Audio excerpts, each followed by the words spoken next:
جزاك الله خيرا وبارك الله فيك. ويدينتا لبيا تبناد صدحي تبناد سائل كان وحولي هي شيخ هو يدي سنكر أي قبطة يولي بقاس كعلوشة ووايل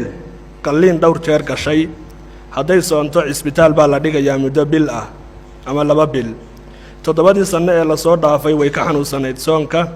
soonka miyaa lagu leeyahay mise way iska joojin kartaa maadaama ay sida ugu xanuunsanayso soonka hadii ruuxa ama caafimaadkiisa uu dhibaato u geysanayo ama meehe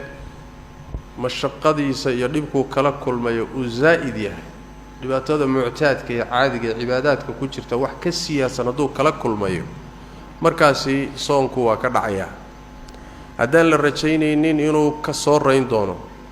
hadday da'tahay ka soo reyn male haddii se xanuun rajale uu yahay kaasi waa ka reyn karaya waa ka soo reyn karaya hadday marka da' la soomi laadahay xanuunana u dheer yihiin way iska afuraysaa inay isdhibto maaha yuriidu allahu bikum alyusra walaa yuriidu bikum alcusra xaggee ku imaanaysaa waxay ku imaanaysaa aayaadkii soonka ka hadlaya laftooday ku imaanaysaa alla fudayd buu idinla rabaa ee culays idinla dooni maayo marka fudaydka shariicada ha la qaato ruuxaska shariicada ha la qaato haddii uu ruuxu sidaa uga tago kari waayo intuu awood lahaana uu soomi jiray markuu tabar dhigo oo soomi kari waayo waxa loo qorayaa sidii isagoo soomay oo kale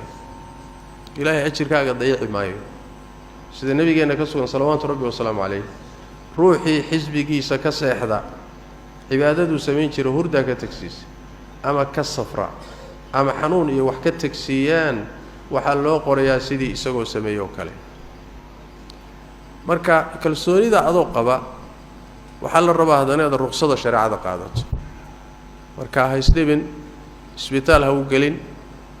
dib ha isku kordhinin xanuunku yuusan kugu kordhin mashaqo ziyada ha gelin ruqsada ilaahay qaado iska afur kadibna raashin bixi hadaadan muxuu ahay ka soo reyn lahayn wallahu a'lam barakallahu fiik.